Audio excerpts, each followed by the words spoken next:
నమస్తే. Welcome to 9+ news.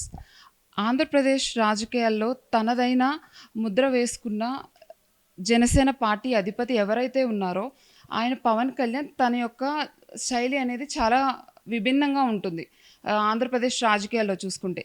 కానీ ఇది అదే విధంగా ఇప్పుడు తెలంగాణలో తన యొక్క ప్రభావం అనేది ఏ విధంగా ఉండబోతుంది, లేదా ఆయన వ్యూహాలు ఏ విధంగా ఉండబోతున్నాయో మనతో పాటు నారసింహుడి బిడ్డ రాఘవ శర్మ గారు మనతో పాటు ఉన్నారు.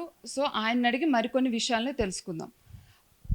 సార్, పవన్ కళ్యాణ్ రాజకీయం అనేది ఇప్పుడు ఆంధ్రప్రదేశ్లో స్టార్ట్ చేసి 21 సీట్లకి 21 సీట్లు రావడం జరిగింది ఆయనకి. కానీ ఇప్పుడు తెలంగాణలో ఆయన యొక్క స్టెప్ వేశారు అని ఒకటి ఉంది, అలాగే ఇప్పుడు తీసుకున్నారు కూడా. కానీ దీని గురించి మీరు ఏం చెప్పాలనుకుంటున్నారు? రేపు మన తెలంగాణలో జరగబోయే ఈ సార్వత్రిక జిహెచ్ఎంసీ ఎన్నికలు ఉన్నాయి. ఆ ఎన్నికల్లో పురుడు పోసుకోబోతోంది జనసేన. వాళ్ళ మార్క్ని రేపు జిహెచ్ఎంసీ ఎన్నికల నుంచి మొదలు పెడతారు, ఓకేనా? అండ్ తెలంగాణలో జనసేన అనేటటువంటి పార్టీ తెలంగాణలో మొదలైంది, ఆంధ్రాలో కాదు. ఇక్కడ మొదలైంది, ఇక్కడి నుంచి అక్కడికి వెళ్ళింది. ఇప్పుడు ఇక్కడ జనసేన అనే పార్టీ భవిష్యత్తులో ఉంటే బీజేపీతో ఉంటుందేమో కన్ఫర్మేషన్ అయితే లేదు, ఉండదు కూడా. ఎందుకు అంటే ఇప్పుడు ఉన్న స్థితిగతులను బట్టి చూస్తే, నేను గతంలోనే చెప్పాను, కూటమిలో నుంచి జనసేన బయటికి వచ్చి తీరుతుంది అని. ఎందుకని? జనసేన పార్టీకి సంబంధించినంత వరకు ఏ ఒక్క న్యాయము జరగల, నాయకులకి ఎవ్వరికీ జరగల. పైపెచ్చు వాళ్ళ మీద వాళ్ళ ఆస్తుల మీద దాడులు మొదలైనాయి ఆంధ్రాలో. సో ఇప్పుడు ఉన్న స్థితిగతుల్లో చూస్తే జనసేన పార్టీకి నామినేటెడ్ పోస్టులు కానీ, కార్పొరేషన్ పోస్టులు కానీ, మినిస్ట్రీ పోస్టులు కానీ వేటిలోనూ సమన్యాయం జరగలేదు అని. అరే, ఆంధ్రాలో చంద్రబాబు నాయుడిని తీసుకెళ్ళి జైల్లో పెట్టినప్పుడు పవన్ కళ్యాణ్ వచ్చి యుద్ధం చేసి రోడ్డు మీద పడుకుంటే తప్ప తెలుగుదేశం పార్టీకి సంబంధించిన ఒక్క నాయకుడు రాలా. అప్పటిదాకా ఎవడు కదలను కూడా కదల్లా. అప్పటిదాకా కనపడలేదా చంద్రబాబు నాయుడు జైల్లో ఉన్నట్టు? సో అక్కడ పవన్ కళ్యాణ్ బయటకు వచ్చాకే చంద్రబాబు నాయుడు గారు బయటకు వచ్చారు. అలాగే ఇక్కడ జనసేన పార్టీ నిలబడుతుంది, జనసేన పార్టీ యొక్క ప్రాభవం మొదలవుతుంది, అందులో అనుమానం లేదు. జనసేన పార్టీకి సంబంధించి నేను ముఖ్యమంత్రిని కాను అన్నాడు, కానీ మా అన్నయ్య చిరంజీవి ముఖ్యమంత్రి అవ్వడు అని చెప్పలేదుగా కదా. మా నాగబాబు అన్నయ్య ఎవడు, మా చిరంజీవి అన్నయ్య ఎవడు అని చెప్పలా, నేను ముఖ్యమంత్రిని కాను అన్నాడు. సో ఇక్కడ గమనించాల్సింది ఏంటంటే, తెలంగాణ రాష్ట్రంలో ధీటైన పోటీ ఇవ్వడానికి వాళ్ళు సిద్ధపడ్డారు. ఇప్పుడు మొన్న బీజేపీ అధ్యక్షుల వారు చాలా చక్కగా చెప్పారు, మేము ఎవరితో కలవో మేమే పోతామని. ఈ తెలుగు రాష్ట్రాలలో బీజేపీ అనే పార్టీ ఇంకొకరి సాయం లేకుండా రాష్ట్ర ప్రభుత్వ ఏర్పాటు జరగదు, రాసుకోండి. ఒక్క వ్యక్తి సహాయం అన్నా తీసుకునే ప్రభుత్వం ఏర్పాటు చేయాల్సి వస్తుంది. నేను ఆల్రెడీ చెప్పా, ఆ మధ్య జరిగిన ఎన్నికల్లో ఎక్కడో చైర్మన్ పోస్టుకి బాబు మీరు రండి, 2 ఏళ్ళు మీరు 2 ఏళ్ళు మేము అని అడిగితే అప్పుడు బీఆర్ఎస్కి సంబంధించిన వాడు అండగా వచ్చాడు. ఆ ప్రకారంగా తెలుగు రాష్ట్రాల్లో ఎట్టి పరిస్థితుల్లో బీజేపీ తన ప్రాభవాన్ని ఇంకొకరితో వాటేసుకుంటే తప్ప వాళ్ళు ముందుకు రారు, ఇది కన్ఫామ్, నో డౌట్. ఎన్నికలకి ముందు బీజేపీలో ఉన్న చాలామంది పెద్ద తలకాయలు మారడం జరుగుతుంది, సమీకరణలు అవ్వడం జరుగుతుంది, పదవులు కూడా పోవడం జరుగుతుంది. ఇవన్నీ మనం చూస్తాం, ఇది ఖచ్చితం. జనసేన బీజేపీతో కలిసి చేస్తుందా, బీఆర్ఎస్తో కలిసి చేస్తుందా అనే మీమాంసలోకి చూస్తే ఎక్కువ శాతం కేటీఆర్నే కౌగిలించుకునే అవకాశం ఉంది. ఎందుకంటే కేటీఆర్ పవన్ కళ్యాణ్ చాలా మంచి స్నేహితులు. ఇప్పుడు పవన్ కళ్యాణ్ అనబడే వ్యక్తి మంచి ఆవేశపరుడు, అందులో అనుమానం లేదు. ఇప్పుడు ఆ ఆవేశాన్ని చక్కగా ప్లానింగ్తో కంట్రోల్ చేసే కేటీఆర్ కలిస్తే అగ్నికి వాయువు తోడైతే మంచిదే కదా. సో అప్పుడు ఎన్నికలప్పుడు నేను గుర్తుంటే నా దగ్గర రండి, నేను చెప్తా ఏం జరుగుతుందో. బట్ ఇప్పుడు మాత్రం తెలంగాణ రాష్ట్రంలో అడుగు పెట్టనివ్వము అని అన్నవాళ్ళు పార్టీ ఆఫీస్ ఓపెన్ చేశారు కదా, ఎవరైతే అన్నారో వాళ్ళు ఆ పార్టీలో జాయిన్ అవుతారు, మీరంతా చూస్తారు, అందులో అనుమానం లేదు. ఒకప్పుడు మొట్టమొదట ఓపెన్ చేసినటువంటి ఆ జనసేన ఆఫీసులో అనేక దోషాలు ఉన్నాయి, అయిపోయింది. కానీ ఇప్పుడు మొదలుపెట్టినటువంటి ఆఫీస్లో ఒక చక్కని ఫలితం అనేది కనబడుతోంది.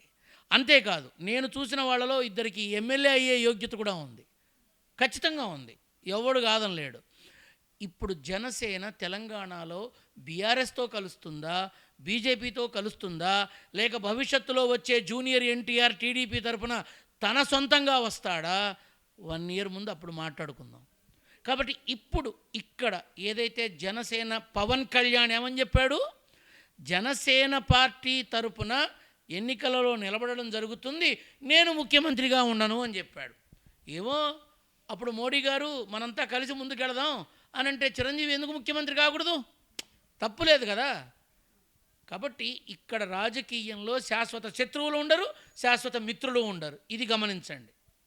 ఇవాళ తిట్టిన వాళ్ళు, బండ బూతులు మాట్లాడిన వాళ్ళు, ఇప్పుడు చంద్రబాబు నాయుడు గారు రాహుల్ గాంధీని బండ బూతులు తిట్టారమ్మా, కానీ ఆ మధ్య ఎన్నికల్లో మళ్ళీ కలిసి భోజనం చేసి ఎన్నికలకు వెళ్ళలేదా? అంతే. ఇవాళ తిట్టిన వాళ్ళు రేపు కౌగిలించుకుంటారు. ఎందుకో తెలుసా? రాజ్యకాంక్ష, పదవీకాంక్ష. ఆ పదవి కోసమే ఒక్కడైన మాజీ ముఖ్యమంత్రి జగన్మోహన్ రెడ్డిని ఓడించడానికి నలుగురు కలిశారు. దాని వెనక ఒక్కటే, the greedy of the power, అంతే, వేరే ఏమీ లేదు. నేను ఆ మాట ముందే చెప్పా, నిన్ను పడేయడానికి వాళ్ళు నలుగురు కలుస్తారని చెప్పా, అంతే జరిగింది. ఇక్కడ మనం గమనించాల్సింది ఏంటంటే, తెలంగాణ రాష్ట్రంలో రానున్న ఎన్నికల్లో మరో 2 పార్టీల యొక్క ప్రభావం కూడా కనబడుతుంది. అప్పుడు మిశ్రమ ఫలితాలకి ఎక్కువ అవకాశం ఉంది. ఇప్పుడు చాలా వరకు ఇప్పుడు ఉన్న స్థితిలో మాత్రం రేపు జరగబోయే జిహెచ్ఎంసీ ఎన్నికల్లో అటు బీఆర్ఎస్కి ఇటు జనసేనకి అద్భుతమైన ఫలితం ఉంటుంది. కానీ ఇప్పుడు కంపేర్ చేస్తే మనం తమిళనాడులో చూస్తున్నాం. తమిళనాడులో ఏమవుతుందంటే విజయ్ విన్ అయ్యాడు. అలాగే ఈ తెలంగాణలో కూడా కొత్తగా ఏవైతే పార్టీలు ఆవిర్భవించాయో అవి కూడా ఏమంటున్నాయంటే, వాళ్ళలాగా మేము కూడా కింగ్ మేకర్ అవుతాము, పవన్ కళ్యాణ్ ఎక్కడి నుంచో వచ్చి ఇక్కడ విన్ అవ్వడానికి సాధ్యం కాని విషయము, ఎందుకంటే మేమందరం తెలంగాణ బిడ్డలము. కవిత ఉందమ్మా, నేను తెలంగాణ ముఖ్యమంత్రి అవుతాను, నేను మదర్ తెరీసా అంది, అవునా? అది కరెక్ట్ కాదు. ఎవరు కూడా ఎప్పుడూ కూడా నేను అని చెప్పుకోవడంలో ప్రజలకి అహంకారం కనబడుతుంది, ప్రజలకి అహంకారం కనబడుతుంది. అలా కాదు, ప్రజల నిర్ణయానికే వదిలేస్తాను అన్నప్పుడు ప్రజల పట్ల ఒక వినయ విధేయతలు కనబడతాయి, అవి కావాలి ప్రజలకి. అంతే తప్ప నా అంతటి నేను అనుకుంటానంటే కుదరదు. ఇప్పుడు చాలామంది చాలా రకాలు మాట్లాడతారు. నేనే చెప్పా, కవితమ్మ ఉండదు, బయటకు వస్తుంది, పార్టీ పెడుతుంది, తండ్రికి ధీటుగా నిలబడుతుంది, చివరిలో మళ్ళీ ఒకవేళ కేసీఆర్ గెలిస్తే డాడీ అంటూ దగ్గరికి వెళుతుంది, బయట నుంచి మా డాడీకి నేను సపోర్ట్ చేస్తా అంటుంది. తప్పే ఉంది? రేపు వాళ్ళ పార్టీ తరపున ఓ 15 మందిని నిలబెట్టి అందులో ఓ 10 మందిని గెలిపించి మా 10 మంది కావాలంటే మీరు మాకు పదవులు ఇవ్వాలి అడగచ్చుగా, తప్పే ఉంది? సో ఇక్కడ కవితమ్మకి అవ్వాలనుంది, కేటీఆర్కి అవ్వాలనుంది, కేసీఆర్కి అవ్వాలనుంది, ఇక రేవంత్ అన్నకైతే 2034 దాకా ఉంది. అనుకోవడంలో తప్పు లేదు. ఇప్పుడు వెదవది నేను రాజకీయాల్లో ఉంటే నాకు ఉండదా? అంతే. కాకపోతే వాస్తవాలు మాట్లాడుకుందాం, వాస్తవాలు మాట్లాడుకుందాం. ఎలక్షన్స్ ఇంకా 1 ఇయర్ ఉన్నాయనగా అప్పుడు చాలా మార్పులు, చేర్పులు, సమీకరణాలు జరుగుతాయి. కొత్త వ్యక్తులు సినీ రంగం నుంచి రాజకీయాల్లోకి వస్తారు. ఇప్పుడు అక్కడ విజయ్ అయినట్టుగా ఇక్కడ పవన్ కళ్యాణ్ అవుతాడని మాత్రం అనుకోకండి. ఇది వేరే శైలి, ఇది వేరే శైలి.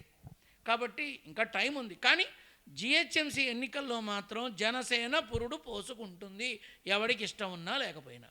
కొన్ని పీఠాలు దక్కించుకుంటుంది, ఎవరికన్నా ఇష్టం ఉన్నా లేకపోయినా. ఖచ్చితంగా ఖచ్చితంగా అదే జరుగుతుంది. సో ఇప్పుడు తెలంగాణకి ముఖ్యమంత్రిగా నాగబాబా, చిరంజీవి అని ఆలోచించండి, అంతే. ఎందుకంటే ఇక్కడ కూటమి ఏర్పడి ఇక్కడ జనసేన, బీజేపీ, టీడీపీ వస్తే ఏర్పడొచ్చుగా. లేదు బీఆర్ఎస్, జనసేన కలిశారనుకో, అన్నయ్య కొన్నాళ్ళు నువ్వు కొన్నాళ్ళు నేను అనుకోవచ్చుగా. ఇప్పుడు కర్ణాటకలో ఏం చెప్పానో అదే జరిగింది. సిద్ధరామయ్య సీఎంగా అయినప్పుడే డీకే శివకుమార్ కొంచెం ఆ విధానంలో ఉన్నప్పుడు ఏమీ లేదు, ఆయనే వచ్చి తీసుకెళ్ళి కూర్చోబెడతాడు అన్న, ఆయనే వచ్చి దగ్గరుండి తీసుకెళ్ళి కూర్చోబెట్టాడు. తప్పే ఉందమ్మా?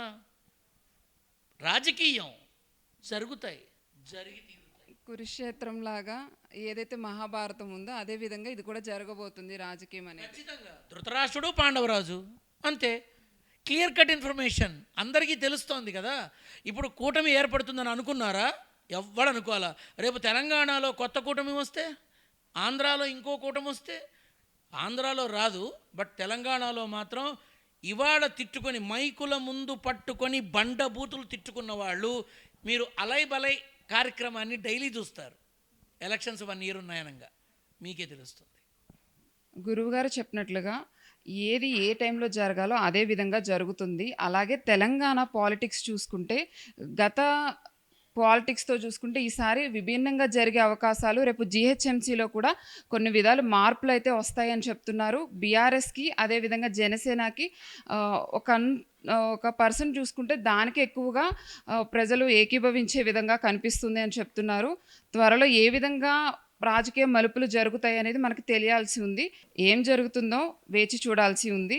కెమెరామ్యాన్ సూర్యతో తేజశ్రీ 9+ న్యూస్ హైదరాబాద్.